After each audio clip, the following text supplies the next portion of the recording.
지난 시간에 24장부터 27장까지는 전 세계의 심판, 종말적인 심판을 다루고 있기에 이사야서의 묵시록이라는 그러한 별칭이 붙어 있다는 말씀을 드렸습니다.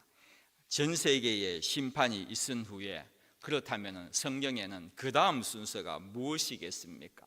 천국 잔치 아니겠습니까? 그런데 28장 오늘 본문에 와서도 또 에브라임에 대한 심판이 이어지고 있는 것입니다. 성경에서 에브라임이라면은 1차적으로는 에브라임 지파를 의미하는 것이고 2차적으로는 북왕국 이스라엘을 전체를 의미하기도 합니다. 보통 선지서에서는 그 에브라임이라고 하면은 일반적으로 북이스라엘을 지칭합니다. 그렇지 않습니까? 솔로몬이 죽었습니다. 죽고 나니까 남유다와 북유다로 이렇게 갈라지지 않습니까? 그때 북이스라엘 쪽에 10개의 지파를 대표하는 지파가 그 대명사가 에브라임이라는 것입니다. 남유다에는 유다와 베냐민 지파가 있지 않습니까? 그 대표는 유다이지 않습니까? 그런 것입니다. 북이스라엘의 대표는 에브라임입니다. 이 북이스라엘에는 10지파가 있었지 않습니까? 있었는데 왜 이 에브라임이 북이스라엘의 대표가 되었는가? 그 이유가 있습니다. 그냥 아무렇게나 에브라임이 북10지파의 그 대표가 된 것이 아니고 이유가 있다는 것입니다. 첫 번째로는 혈통적으로입니다. 혈통적으로 보면은 에브라임은 여러분 잘 아시겠지만 야곱의 아들 요셉에게서 난 아들이지 않습니까? 그의 이름 뜻이 번성함, 창성함입니다. 이 이름은 요셉이 애굽에서 지날 때의 그 신앙 고백입니다. 하나님께서 나에게 이렇게 창성하게 해주셨습니다라는 그러한 신앙 고백입니다. 그런데 그가 이렇게 창대해진 이유가 있습니다. 물론 여러분들 참 잘 아실 것입니다. 그런데 창세기 49장에 보면은 야곱이 죽기 전에는 12 아들한테 축복기도 하지 않습니까? 그때에 요셉에게는 무슨 축복기도를 했는가 하면은 무성한 가지로 담을 넘을 것이다, 이렇게 그렇게 축복을 하고 있습니다. 번성과 풍성함의 축복이라는 것입니다. 그런데 결국은 이것이 야곱은 자기 아들 요셉에게 이렇게 너는 번성하게 될 것이다, 번영하게 될 것이다, 창성하게 될 것이다, 그렇게 담을 넘을 것이다, 이렇게 너의 가지가 담을 넘는다 했거든요. 그렇게 요셉에게 이야기한 것이지만은 실질적으로 물론 요셉에게 그렇게 이루어진 것이기도 합니다만은 실질적으로는 결국은 에브라임에게 대한 축복 기도와 마찬가지였다는 것입니다. 그러니 이 에브라임 지파에는요 영적인 지도자가 참 많이 나옵니다. 몇몇이 나오는데 그 유명한 여호수아가 이 에브라임 출신입니다. 그 다음에 그 여선지, 사사기에 보면 여선지 드보라가 있지 않습니까? 그도 에브라임 출신입니다. 그리고 또 사사시대가 끝나지 않습니까? 끝나고 나서 그 왕정시대를 끝내는 그 대사사이고 그냥 제사장님 격이었던 이 사무엘도 실질적으로는 지파는 에브라임 지파는 아니지만은 그 에브라임 지파의 땅 출신입니다. 그러한 사람들이 그 에브라임 지파에서 나온 것이죠. 뿐만 아닙니다. 북왕국 이스라엘의 그 12두 남유다 북왕국으로 나눠졌을 때 그 북왕국의 첫 번째의 그 왕이 누구입니까? 여로보암이지 않습니까? 그 여로보암도 에브라임 출신입니다. 그 다음에 둘째에 종교적으로 봐도 참 대단한 지파입니다. 여호수아와 사사시대에 그 이스라엘의 종교의 중심지가 어디였는가 하면은 실로였습니다. 그 실로가 어느 땅이냐 하면은 에브라임 땅입니다. 그러기에 에브라임 지파라면은 이름 뜻 그대로 혈통적으로나 아니면은 종교적으로나 무엇보다도요 그 땅은 산지입니다. 산지이기 때문에 그 지리적으로 군사적으로도 굉장히 중요한 땅입니다. 뿐만이 아닙니다. 땅은 비록 산악지대였으나 농사를 지을 수 있는 곳이고 목축업과 과수업도 할 수 있는 비옥한 지파의 땅이 에브라임 지파의 땅이었다고 합니다. 산이지만은 포도나무가 그렇게 많이 그렇게 포도를 재배할 수 있다는 땅이었다고 합니다. 정말로 한마디로 말하면은 축복의 땅이 에브라임 지파의 땅이었다는 것입니다. 어떻게 이런 젖과 꿀이 흐르는 땅에서도 그 요지의 땅을 에브라임 지파가 가지게 되었느냐는 것입니다.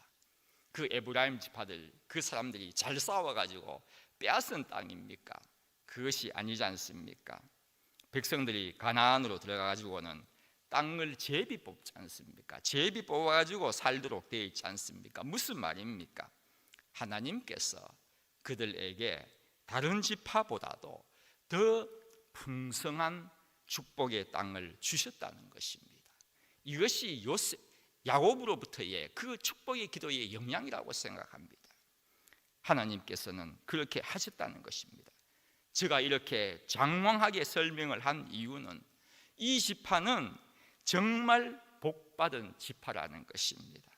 풍성함이 넘친 지파라는 말입니다. 특히 무엇보다도 물질적인 축복을 많이 받은 지파가 이 에브라임 지파입니다. 목축, 과수업, 포도나무 조금 전에 말씀드렸지만 구약 때도 그렇지만 신약에도 얼마나 중요합니까? 예수님께서도 포도나무의 비유를 얼마나 많이 들었습니까? 이스라엘 하면은 포도나무라는 것입니다. 그 포도나무가 많이 열리는 곳이 에브라임 땅이었다는 것입니다. 이러한 풍성함이 그들에게 있었는데 축복받은 에브라임이 본문에는 어떻게 등장을 하고 있습니까? 1절 말씀 보면은요, 에브라임의 술 취한 자들의 교만한 면류관은 화 있을진저 술에 빠진 자의 성 곧 영화로운 관같이 기름진 골짜기에 세운 성이여 쇠잔에 가는 꽃 같으니 화 있을진저, 이렇게 기록하고 있습니다. 무슨 말씀입니까?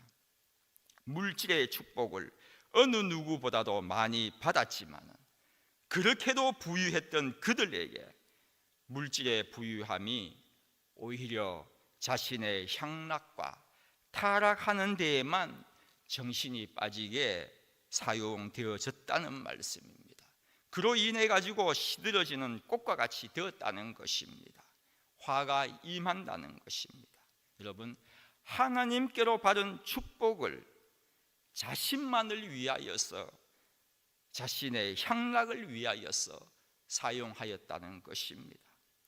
성도 여러분, 정말로 여러분들이 가지고 있는 물질 참 잘 사용하셔야 합니다. 제가 지난번에 한번 그런 잠깐 말씀드린 적이 있습니다. 사람 앞에서 부유한 자가 되지 마시고 정말로 여러분들은 하나님 앞에서 부한 자가 되시기를 바랍니다. 사람 앞에서 부한 자는요, 자신을 교만하게 합니다. 향락을 빠뜨리게 합니다. 그렇지만은요, 하나님 앞에서 부자는요, 하나님 앞에서 부한 자는 하나님께 영광을 돌리는 것입니다. 그러면 어떻게 하면은 하나님 앞에서 부자가 될 수 있습니까? 간단합니다. 말씀대로 사용하면은 하나님 앞에서 부한 자입니다.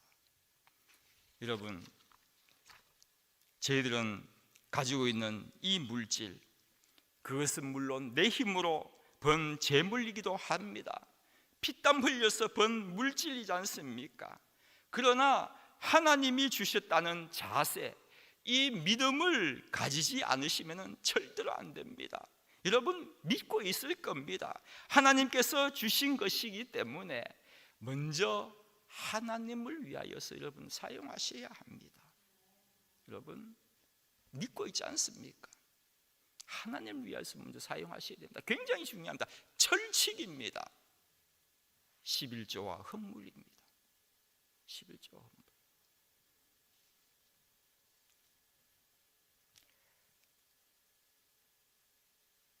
헌금은 그렇지만은 11조를 이야기할 때에 마음이 편치 않으신 분들 여기 계실지도 모르겠습니다.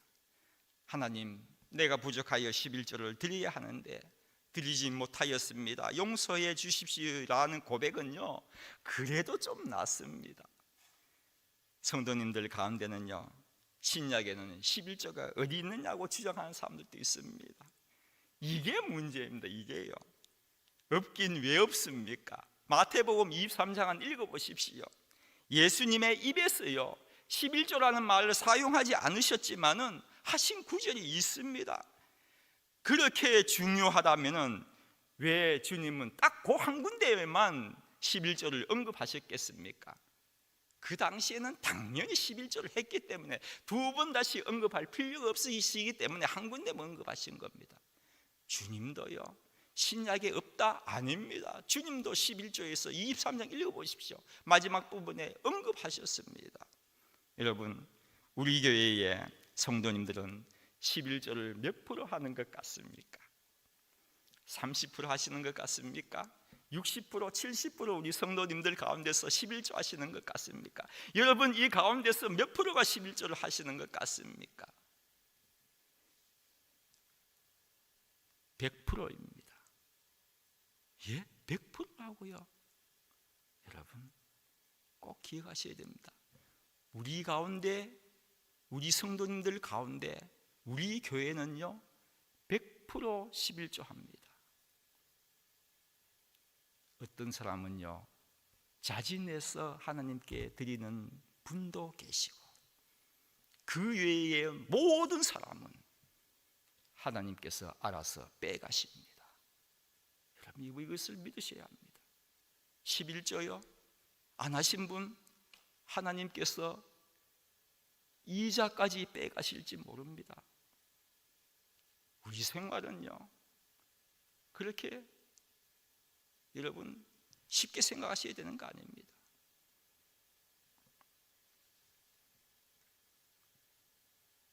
(11조) 누가 제정하셨습니까? 그렇기 때문에 우리의 재물의 관리자는요 하나님이십니다. 여러분, 나의 통장 내 마음대로 관리하는 것 같죠? 정말 내 어카운트의 돈을 내가 마음대로 요즘에 컴퓨터로 해가지고 뺐다 넣었다 할 수 있지 않습니까? 내 마음대로 할 수 있는 것 같습니까? 아닙니다. 우리 통장의 관리자는 하나님이십니다. 여러분, 이것을 믿으셔야 합니다. 하나님께서 주시는 것이기 때문에 하나님이 관리하시는 겁니다. 하나님의 손에 쥐어진 통장임을 여러분 꼭 믿으셔야 합니다. 오히려 여러분 생각해 보십시오. 하나님의 손에 맡겨진 통장이기 때문에 더욱 우리의 가계부는요 하나님께서 지켜주시는 것입니다. 더 안전한 것입니다. 꼭 믿으셔야 합니다. 다윗이요 성전 건축을 위하여 모든 것이 준비될 때에 역대상 29장에 보면은 이 성전은 여호와의 하나님 것입니다 하면서 뭘 바쳤는지 아십니까?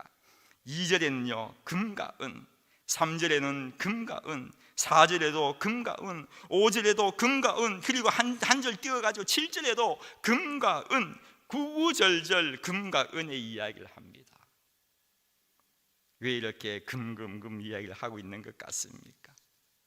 여러분, 우리 하나님은요 최고의 것을 우리에게 주신다는 것입니다. 나의 최고의 것은요 하나님께로부터입니다. 이 고백이, 그 고백이요 역대상 29장 12절에 보면은 이렇게 기록하고 있습니다. 부와 귀가 주께로 말미암고 사람을 크게 하심과 강하게 하심이 주의 손에 있나이다. 모든 것이 주께로부터 말미암아 사오니 우리가 주의 손에서 받은 것을 주께 드렸을 뿐입니다. 모든 것이라고 했습니다. 나의 가진 모든 것도 하나님이 주신 것임을 여러분 꼭 믿으시기 바랍니다.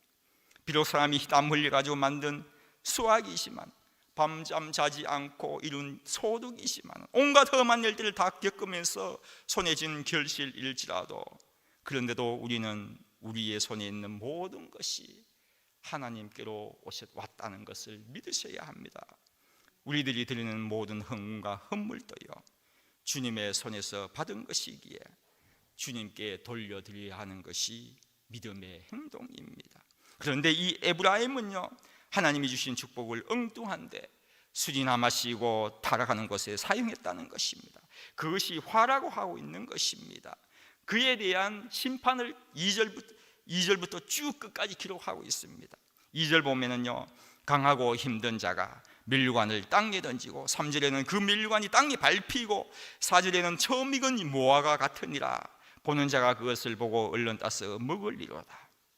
에브라임은요, 자신의 그 풍요로웠던 부귀 영화를 멸류관으로 삼았으나 그 멸류관은 땅에 밟히게 된다고 그렇게 기록하고 있는 것입니다. 강하고 힘 있는 자에게 의하여서 그 멸류관은 던져지고 밟혀 망하게 된다는 것입니다. 무화과 나무에 무화과가 열렸을 때 보는 자가 먼저 빨리 따 먹는답니다. 그렇듯이 따 먹혀버린다는 것입니다. 에브라임은 패망을 하게 되었다는 것입니다. 자기에게 주어지신 그 축복을 하나님을 위하여서 사용하지 않을 때에 나에게 패망이 왔고 화가 왔다는 그러한 말씀을 하고 있는 것입니다.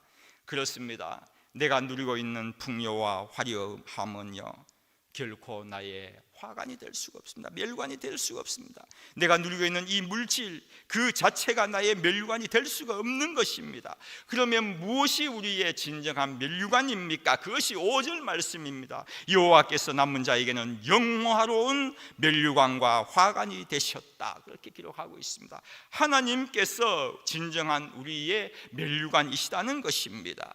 찬양과 영광을 받으시기에 합당하신 그 하나님께서 우리의 진정한 멸류관이 되시고 화관이 되신다는 그러한 말씀입니다. 그러한 하나님께는요, 영화로운 금멸류관, 여러분 은멸류관도 안 됩니다. 우리 주님께는요, 하나님께는 은멸류관도 안 됩니다.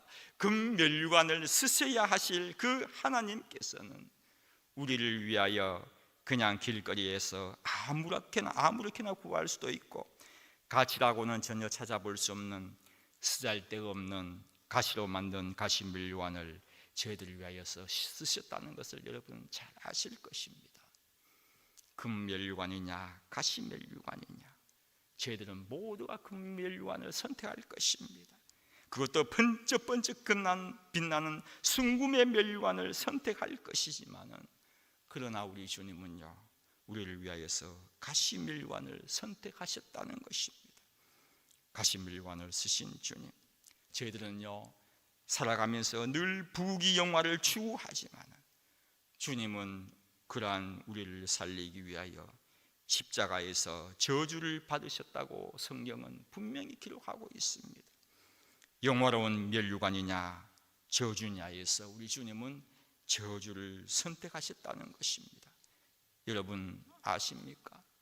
그 하나님을 죽이기 위하여서는요, 그 예수님을 십자가에 못 박게 하기 위하여서는 때리고 발로 치고 찌르고가 아닙니다. 아무 가치 없는 못 3개만으로도 주님을 죽이기에는요 충분했습니다. 여러분 무슨 말입니까? 담돈 몇 푼만으로도 주님을 죽일 수 있다는 것입니다. 무슨 가치가 있습니까? 그 뭐 3개. 주님을 죽이느냐 살리느냐는요 단돈 몇 푼에 의하여서 좌우된다는 것입니다. 여러분 그렇다면 우리가 가지고 있는 이 풍족한 물질로 주님께 영광 돌리기는요 정말 너무 쉬운 것입니다. 우리가 가지고 있는 이 몸으로 하나님께 영광 돌리기란 정말 쉬운 것입니다. 모든 것이 주께로 왔다고 다윗은 고백했습니다. 모든 것입니다. 우리의 몸까지도입니다. 이 고백은 결코 남의 고백이 아닙니다. 저희들의 고백이지 않습니까? 원래 회개 연도도요, 원래의 회개 연도도 이번 주로서 끝이 납니다. 그러기에 다음 회개 연도에는 정말로 성도 여러분 정말로입니다. 주님께 헌물과 11조도 확실히 합시다. 철저히 합시다. 하나님을 위하여서 헌신도 열심히 하시기 바랍니다. 온 마음을 다하여 사시기 바랍니다. 제가 그런 말씀 드렸지 않습니까? 우리가 하나님을 위하여서 온 마음과 정성을 다하여 하나님께 바치라고 그렇게 말씀하셨는데, 실질적으로는 하나님께서 우리를 온 마음과 정성을 다하여서 우리를 지켜주셨다는가 여러분 믿으십니까? 우리가 해야 되는데 하나님께서 우리한테 그렇게 해주셨다는 것입니다. 철저히 합시다. 11조와 헌물, 헌신 철저히 합시다. 이것이 가시멸류관을 여쓰신 주님께 다시 금멸류관을 씌워드리는 방법입니다.